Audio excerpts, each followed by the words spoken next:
No, that was railway. Yeah. But the parcel business has gone up again because of the internet. So, yeah. And I did quite a bit of work with Parcel Force as well over the years. So, yeah. It's like what, behind the counter? Yeah. Only emptying the. You don't actually. No, not on the counter side. But one of my jobs used to be, I used to have to lock the main Bedford Street office on a Saturday. That's quite responsible, isn't it? Getting all the public out on a Saturday. So, but I could never reach the locks were up here. I used to have to go and get this overseer who was really stern gentleman. And I used to, could you please lock the door? Tut. And I used to then have to make sure he sort of done it inside. So yeah, that was as close as I came to working on a counter. But if you were to renew a television license, you can't even get that in the post office now, can you? no, it's a private firm got the contract for that. Change that. They didn't change it. They lost it. The post office had that for, since start. Yeah, whenever they brought in licensing. And it was put out to tender, and they whether they overpriced, but they lost the contract to do that. And that's right. Yeah. And the same goes with car tax. You order it on the phone or whatever, and you don't. Yeah. So that, big changes. But yeah, there's still eBay and all that sort of stuff. Yes. Yeah. So yeah, that's right. And then again, because that's an individual, they're still going across the counter, aren't they? And you see them wandering up my street with like laundry bags and packets. And you just don't want to be behind them, do you? You know what I mean? But what goes around comes around, doesn't it?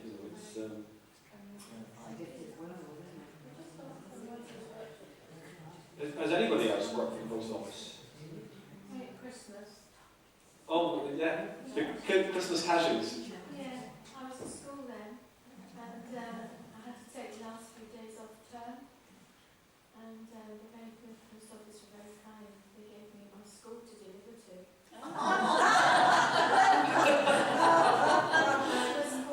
What are you called? Head. Oh dear, yeah, that's not so good, is it? But that was, I just came in on the tail end of when we used to use the casuals at Christmas and prepare their mail and send them out. Our other daughter worked for Royal Mail for about 15 years. She started off sorting mail at night in Reading, then she came back to the inquiry office the next year and she ended up in the security side. Yeah. She used to go up in Birmingham and do investigations and all that sort of stuff. Yeah, and she used to say, "Don't motivate the junk mail, mother, it pays my wages." It is the leaflet side that is just really lucrative.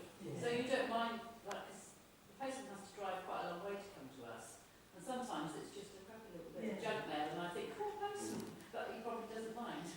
Well, the rule is you deliver everything that arrives that day, Yes. And if you don't, it's called willful delay. And the last postman was hung for willful delay in 1850. So yeah, no time for change. But yeah, they still take that as, you will deliver everything. And, Do you come back to Holland very often? no.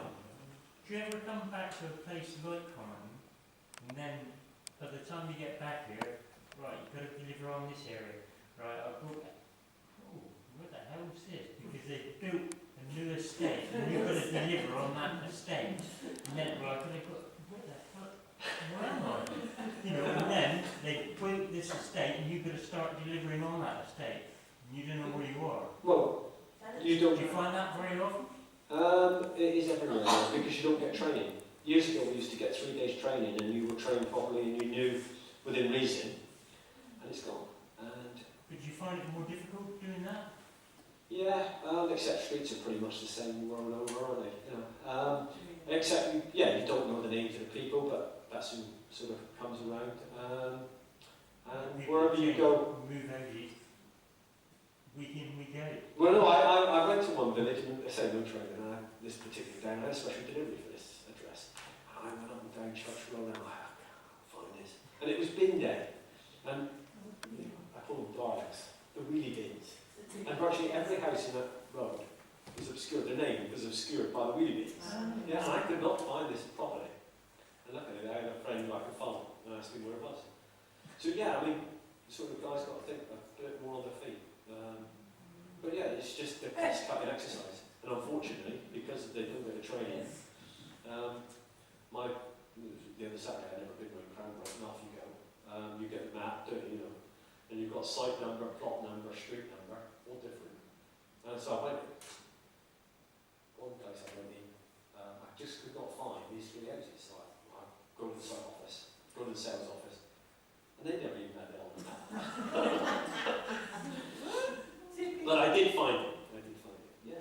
Because you can meet well, that's your garage up there, and then all the. But yeah, when it's something as large as that, and it's just everywhere there might be 3 or 4 houses built in that one street, but then there's 30 being constructed around it. It's like, it's not easy. And of course nobody knows, but yeah, you've got people coming up to you and saying, oh, we did this yesterday. What happens to all the letters addressed to Father Christmas? It's actually staff now employed returning those replies. So it started with two rather elderly ladies who used to take it upon themselves, voluntary, to reply to as many as they could.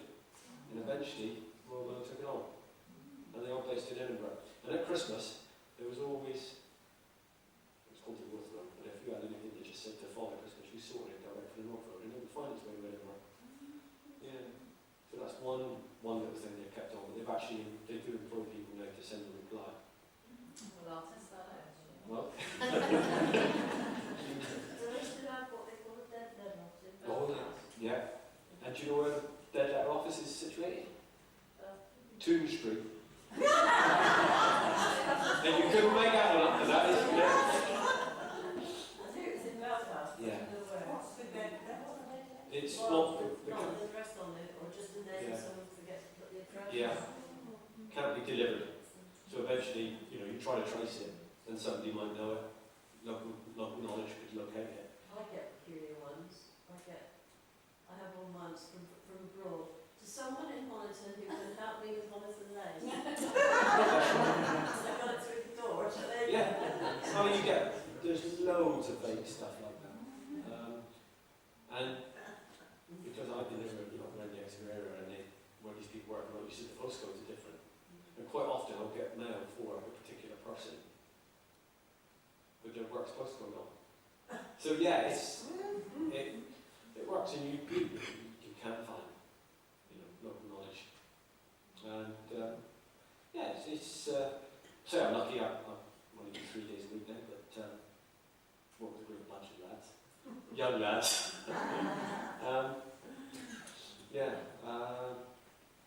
So yeah, the sort of skills are still passed down, but these lads then, they've got great knowledge because they cover such vast areas. And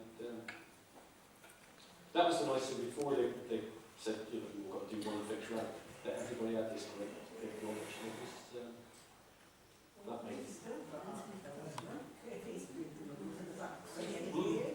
That's right. So,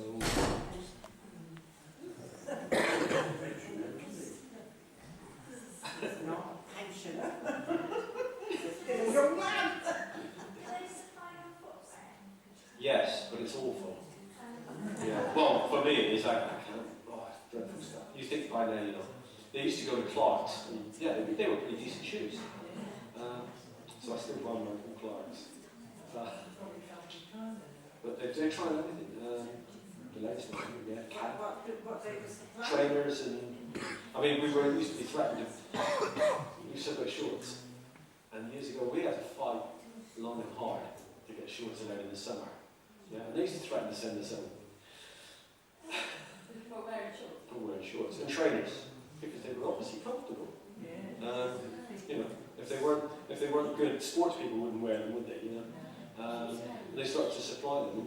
There's so many good makes of, and they always seem to end up with these sort of really bad things. Yeah, it's a strange one. Whoever sort of choose the uniforms, but yeah, I still spend about a year on shoes. Shoes are better. Trainers. Trainers are for sports, not for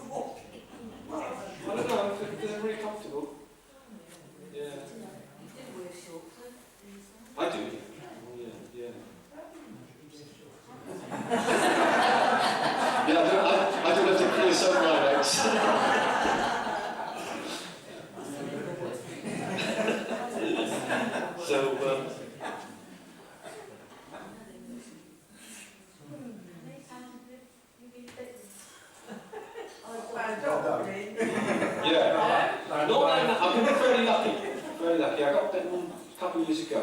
Where's your scores? No, they don't get that. But I was wearing trainers actually, and I could. It was a farm collie that lives in about 2 foot of Canada, and he got me in a heel, and I was absolutely livid. And I had these trainers on, and it had made no effect on me at all. But but yeah, I mean, sadly, it still happens. And I think it's something like 8,000 people a year get bitten badly, which, you know, it is. And in Northern Ireland and in Scotland now they've got the microchipped, etc. haven't they? Whether it'll make a big difference, I don't know. But yeah, the law is pretty bad, whereas if you've got these bound dogs and if you crossbreed them, they're not affected. And I saw in the London paper that these gangsters are sort of getting £5,000 for these ultra-aggressive dogs. For a puppy, £5,000 for a puppy.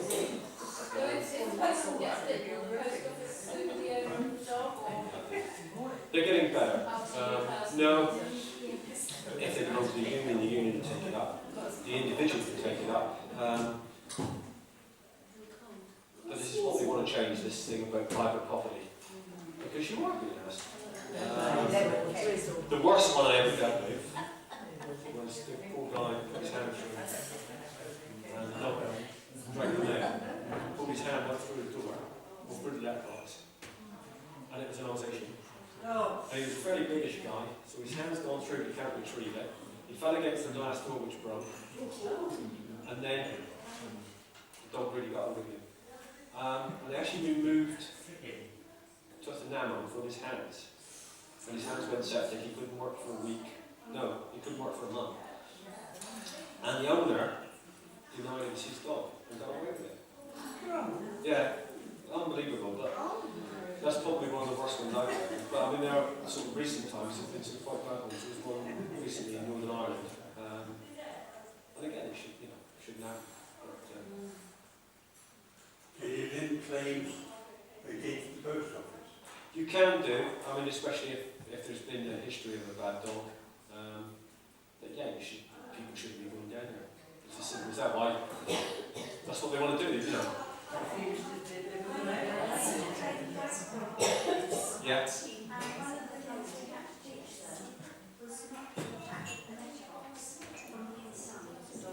Because from a dog's point of view, letterboxes, roughly, near enough eye level. See what the dog sees is hand, literally, with something. So what's it going to do? Yeah. And there's another theory to this, that we're people that don't knock at the door and stay there and then come in. We walk away. So we're showing fear. But I had a close call the other day. The guy works for the police and he trains the police dogs. And they always sometimes got little bundles of fluff, the German Shepherd puppies. Well, on this particular day, I got to the gate and his wife was screaming, "Don't come in, don't come in." And this was a retired police dog, which was a Belgian Shepherd, which I knew nothing about. They're bigger. And this one had won half a dozen championships as best police dog nationally, and had just been recently retired. And he was huge. And she said he stepped in. But apparently he was bored, he didn't like retirement, so they were taking him down to help out at the City Plymouth match. Yeah, apparently he was really good at his job, but yeah, so he's in retirement. So now there's a box on the gate, he's not going in. But yeah, that was a fairly good story. But yeah, things you can do without. But I've also known people attacked by seagulls. Yeah, and lots of those. And geese. They can be really nasty.